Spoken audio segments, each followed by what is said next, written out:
Next बच्चे अगर हम फ्लूइड मोज़ेक मॉडल की बात करें तो बच्चे फ्लूइड मोज़ेक मॉडल को किसने प्रपोज किया था इन 1972। इन 1972 सिंगर्स एंड निकलसन ने प्रपोज किया था बच्चे। और इस मॉडल को हम क्या बोलते हैं, फ्लूइड मोज़ेक मॉडल बोलते हैं। और अगर हम इलेक्ट्रॉन माइक्रोस्कोप से अगर इस सेल मेम्ब्रेन के फोटोग्राफ लें तो वो इस मॉडल का क्या करता है, एग्रीमेंट करता है। ये मॉडल क्या कहता है कि the membranes is like a sea of lipids in which proteins are floating. कि एक्चुअली सेल मेम्ब्रेन जो है वो लिपिड्स का एक समंदर है जिसके अंदर प्रोटीन्स क्या कर रहे हैं, फ्लो कर रहे हैं। और इसके लिए हम एक और वर्ड भी यूज़ करते हैं कि बच्चे हमारे पास जो प्रोटीन्स होती हैं वो सी के अंदर एक्ट करती हैं एज एन आइसबर्ग।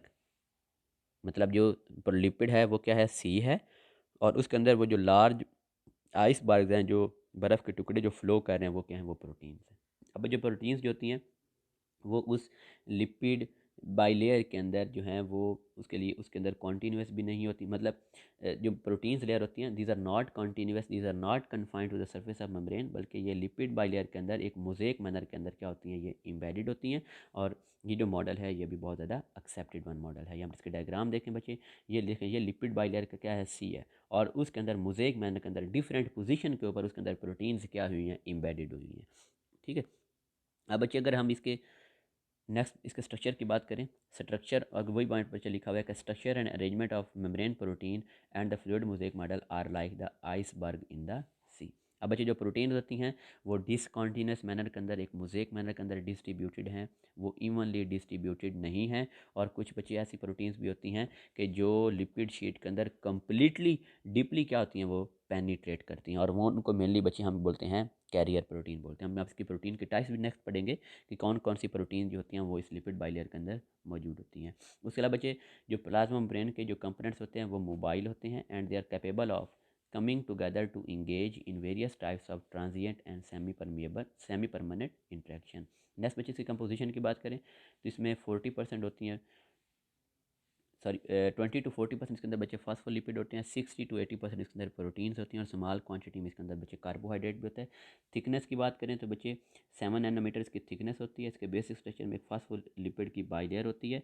अब उसका बच्चे फॉस्फोलिपिड के डायग्राम बनाए तो बच्चे उसका जो हेड फॉस्फेट जो हेड होता है वो उसका हाइड्रोफिलिक होता है, और इस वजह से वो जो है वो उसका फेस वो आउटवर्ड होता है। उसकी जो टेल्स होती हैं वो हाइड्रोफोबिक होती हैं, और वो उसका जो फेस होता है वो इनवर्ड मौजूद होता है। और बच्चे ज़्यादातर जो प्रोटीन्स होती हैं वो इसी फॉस्फोलिपिड की बाइलेयर के अंदर मोज़ेक मैनर के अंदर क्या करती रहती हैं, वो फ्लोट करती रहती हैं। अगर इस डायग्राम को आप देखें तो बच्चे ये देखें, अगर आप गौर से यहाँ पे तो ये देखें, ये फॉस्फोलिपिड के जो हेड्स हैं वो आउटसाइड मौजूद हैं क्योंकि वो हाइड्रोफिलिक हैं, और इनकी टेल्स वो देखें दोनों के वो इनवर्ड उन्होंने अपने आप को अरेंज कर दिया क्योंकि वो क्या होती हैं, वो हाइड्रोफोबिक होती हैं। नेक्स्ट बच्चे अगर हम इसी केमिकल कंपोजिशन की बात करें अगेन तो बच्चे देखें, जो प्रोटीन्स होती हैं they stay in the membranes because they have regions of hydrophobic amino acid which interact with the fatty acid tails to exclude water. कि वो जो प्रोटीन्स होती हैं वो वहाँ पे सेल मेम्ब्रेन के अंदर अपने आप को बच्चे किस तरह वहाँ पर स्टे करती हैं, किस तरह वहाँ पर अपने आप को वहाँ पर मतलब कि वो इंटरेक्ट करके रखती हैं। क्योंकि देखें, जो प्रोटीन्स होती हैं अमाइनो एसिड से बनी होती हैं, कुछ अमाइनो एसिड तो इनके हाइड्रोफोबिक होते हैं, और जो फॉस्फोलिपिड की टेल्स होती हैं वो भी हाइड्रोफोबिक होती हैं, क्योंकि आपस में इंटरेक्शन की वजह से एक दूसरे को ये स्टेबलाइज करती हैं और वाटर को वहाँ से एक्सक्लूड कर देती हैं। उसके अलावा बच्चे जो कुछ जो प्रोटीन्स होती हैं और जो लिपिड्स होती हैं वो शॉर्ट चेन कार्बोहाइड्रेट से भी बच्चे अटैच होती हैं। अब अगर प्रोटीन और कार्बोहाइड्रेट मिले होंगे तो उन्हें बोलेंगे ग्लाइकोप्रोटीन, और अगर जो कार्बोहाइड्रेट और लिपिड मिले होंगे तो हम क्या बोलेंगे, ग्लाइकोलिपिड बोलेंगे। ये देखें बच्चे, ये हमारे पास है ग्लाइकोलिपिड और ये हमारे पास है ग्लाइकोप्रोटीन। हमने कहा था जो स्मॉल अमाउंट ऑफ कार्बोहाइड्रेट होता है या वो प्रोटीन से अटैच होगा या वो लिपिड से अटैच होगा। उसके अलावा बच्चे मेम्ब्रेन के अंदर जो है वो कोलेस्ट्रॉल भी मौजूद होता है, और ये जो कोलेस्ट्रॉल होता है ये फॉस्फोलिपिड की क्लोज पैकिंग को डिस्टर्ब करता है, और इस वजह से ये उसको मेम्ब्रेन को फ्लूइडिटी प्रोवाइड करता है। और बच्चे ये कोलेस्ट्रॉल का लेवल बहुत इंपॉर्टेंट है क्योंकि देखें, अगर टेम्परेचर लो हो जाएगा तो मेम्ब्रेन जो है वो सॉलिडिफाई होने के चांस होते हैं। तो फिर उस केस में उनको फ्लेक्सिबिलिटी, स्टेबिलिटी और फ्लूइडिटी कौन प्रोवाइड करता है, बच्चे ये कोलेस्ट्रॉल प्रोवाइड करता है ताकि मेम्ब्रेन है वो ब्रेकअप ना हो जाए।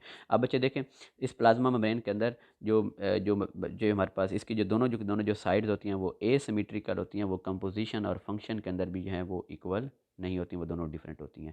अगर हम लिपिड बाइलेयर के अंदर प्रोटीन्स की बात करें तो प्रोटीन्स जो बच्ची होती हैं उनको हम 2 ग्रुप्स के अंदर डिवाइड करते हैं। एक इंटीग्रल प्रोटीन होती हैं और एक हमारे पास जो है वो पेरिफेरल प्रोटीन्स होती हैं। इंटीग्रल प्रोटीन्स की बात करें तो बच्चे इन्हें हम इंट्रिंसिक प्रोटीन की बात करते हैं।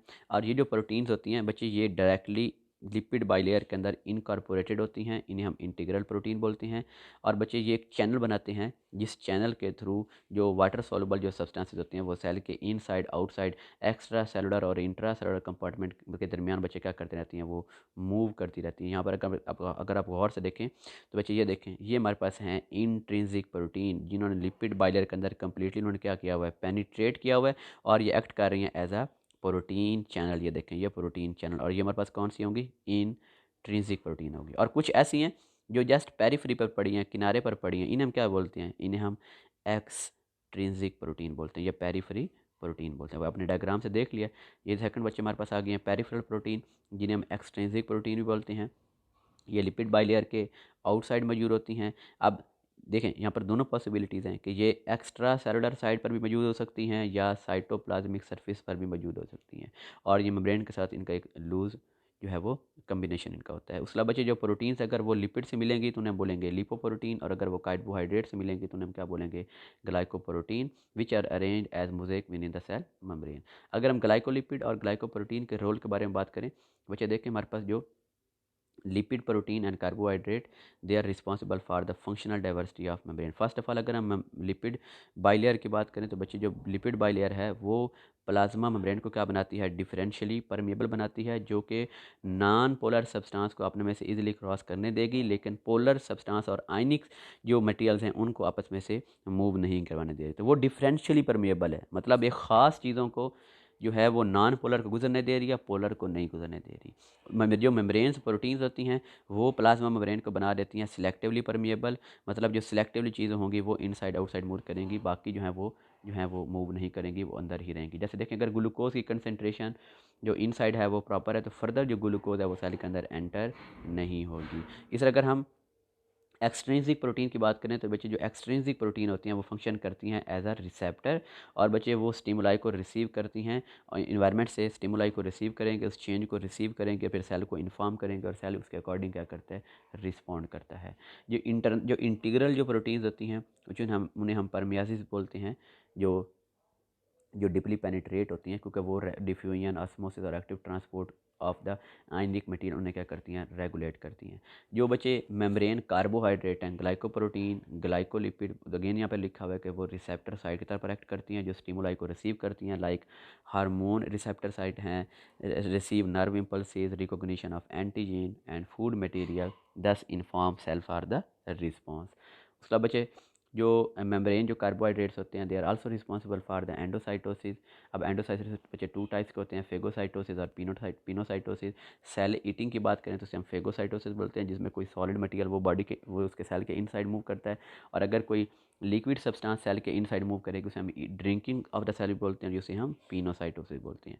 उसके बच्चे जो ग्लाइकोलिपिड्स और ग्लाइकोप्रोटीन होते हैं वो सेल सरफेस मार्कर के तौर पर भी एक्ट करते हैं। अब बच्चे हम ट्रांसपोर्ट की बात करते हैं। फर्स्ट ऑफ ऑल हम बात करते हैं एंडोसाइटोसिस और एक्सोसाइटोसिस की।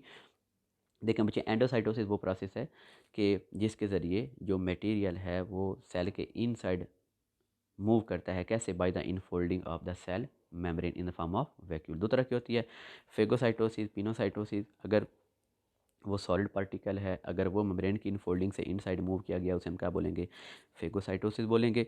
इसे हम ईटिंग प्रोसेस बोलते हैं। लेट्स सपोज अगर हम बात करें कि ब्लड सेल्स जो हैं, वाइट ब्लड सेल, अगर वो ब्लड में से फॉरेन बॉडीज़ को क्या करते हैं, पिक करते हैं, उनको ईट करते हैं, जैसे बैक्टीरिया वगैरह, तो इस प्रोसेस को हम क्या बोलेंगे, ईटिंग प्रोसेस या फेगोसाइटोसिस बोलेंगे।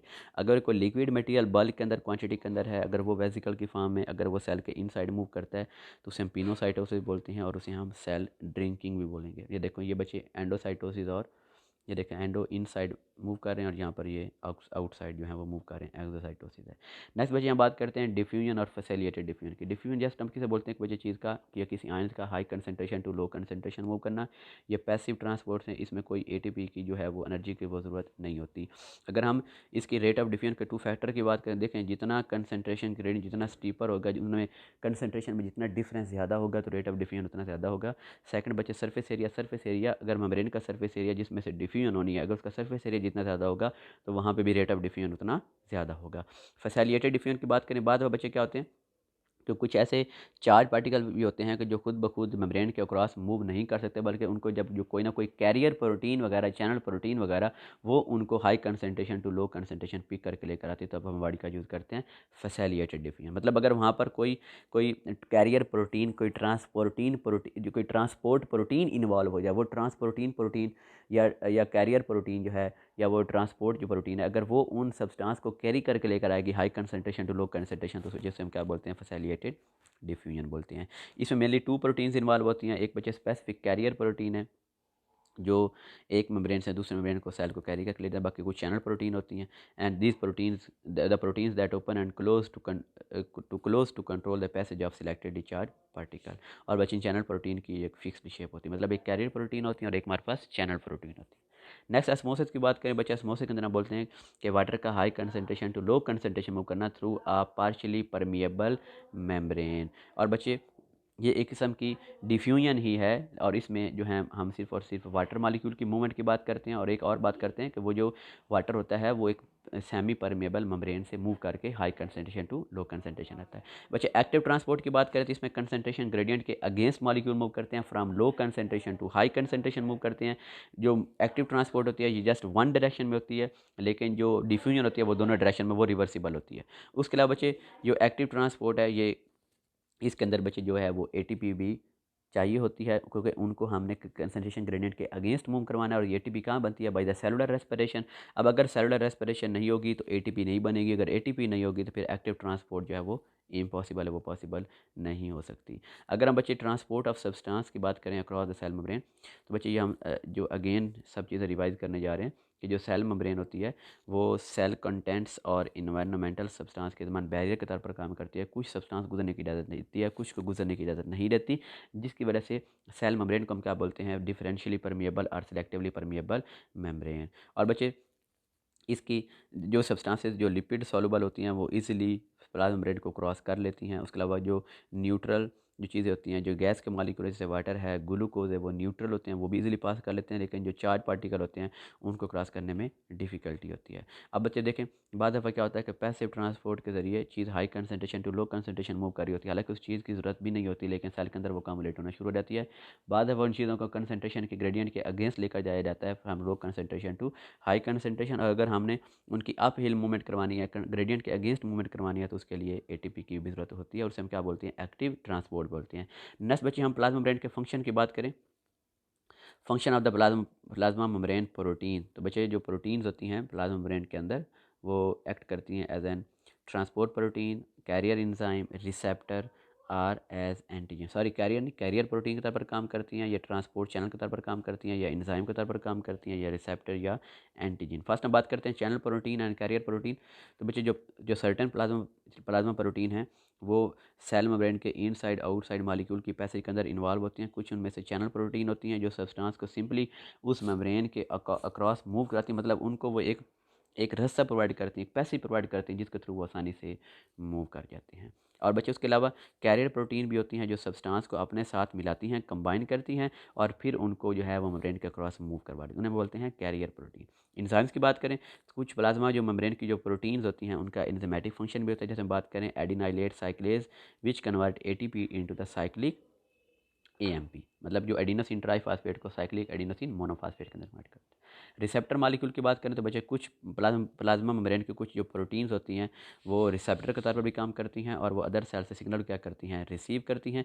अब बच्चे देखें, जो हमारे पास जो हर रिसेप्टर होगा उसकी एक स्पेसिफिक शेप होती है, और बच्चे उसकी एक स्पेसिफिक जो है वो रिसेप्टर साइट होगी, एक बाइंडिंग साइट होगी, उसे स्पेसिफिक मॉलिक्यूल अगर बाइंड करेंगे, और जब आप बाइंड करेंगे तो वो इंट्रा सेलुलर रिस्पॉन्स को है वो प्रोड्यूस करेगी। जैसे हम बात करें हार्मोन्स की बात करें बच्चे, अब जो हार्मोन्स हैं वो ब्लड के अंदर सर्कुलेट तो करते हैं, लेकिन जस्ट अपने वो स्पेसिफिक टारगेट सेल पर ही बाइंड करेंगे जिनके अंदर स्पेसिफिक रिसेप्टर मौजूद होंगे, अदरवाइज वो बाइंड नहीं करेंगे। न्यूरॉन के अंदर प्लाज्मा मेम्ब्रेन के हम फंक्शन की बात करें तो बच्चे न्यूरॉन के अंदर या नर्व सेल के अंदर जो सेल मेम्ब्रेन होती है बच्चे, ये नर्व जो मैसेज होता है उसको नर्व इम्पल्स की फॉर्म में जो बॉडी के एक पार्ट से दूसरे पार्ट के अंदर क्या करती है, उसको मैसेज को ट्रांसमिट करती है टू कीप द कोऑर्डिनेशन। और लास्ट बच्चे ये डायग्राम इसकी है, देखें ये बच्चे लिपिड की बाई लेयर है, उसके अंदर मोज़ेक मैनर के अंदर प्रोटीन्स जो हैं वो एम्बेडेड हुई हैं। प्रोटीन हमने कहा था दो तरह की होती हैं, ये इंटीग्रल प्रोटीन है जो फुली बच्चे हमारे पास जो है वो इसके अंदर पेनिट्रेट की हुई हैं। ये फिर दो तरह की होती हैं, चैनल प्रोटीन होती हैं, कैरिड प्रोटीन होती हैं, और उसके अलावा एक एक्सट्रिंसिक प्रोटीन होती हैं, ये पेरिफेरल होती हैं जो उसकी सेल सरफेस पर पड़ी होती हैं। बाकी जो कार्बोहाइड्रेट होगा या वो ग्लाइकोप्रोटीन की फॉर्म में होगा या ग्लाइकोलिपिड की फॉर्म में होगा। अगर इसकी हम बच्चे क्रोनोलॉजिकल इसकी डेवलपमेंट की बात करें तो फर्स्ट ऑफ ऑल कंसेप्ट बच्चे मेम्ब्रेन के बारे में कंसेप्ट दिया था 1925 गॉर्टर एंड जेरेंडल ने। इन्होंने कहा था कि जो हमारे पास जो मेम्ब्रेन होती है ये क्या होती है, it is just a two layers of the lipid molecule only, कि ये लिपिड के मॉलिक्यूल की दो लेयर्स पर मुश्तमिल होती है। मतलब ये जो लेयर्स हैं ये क्या बनाती हैं, सेल मेम्ब्रेन। उसके बाद बच्चे GF डैनियल एंड जेवन, इन्होंने क्या कहा था कि जो लिपिड बाइलेयर होती है उसको प्रोटीन और प्रोटीन पोर्स ने भी क्या किया होता है, कवर किया होता है। फिर उसके बाद आता है यूनिट मेम्ब्रेन मॉडल, वो किसने दिया था, रॉबर्टसन ने दिया था 1959। और उसके बाद बच्चे आ जाता है फ्लूइड मोज़ेक मॉडल, जिसके अकॉर्डिंग जो प्रोटीन्स होती हैं वो उस लिपिड बाइलेयर के अंदर मोज़ेक मैनर के अंदर क्या होती हैं, एम्बेडेड होती हैं, डिस्ट्रीब्यूटेड होती हैं। और बच्चे ये मॉडल किसने दिया था, इन 1972 निकलसन एंड सिंगर ने दिया था। ओके स्टूडेंट्स, अल्लाह हाफिज़।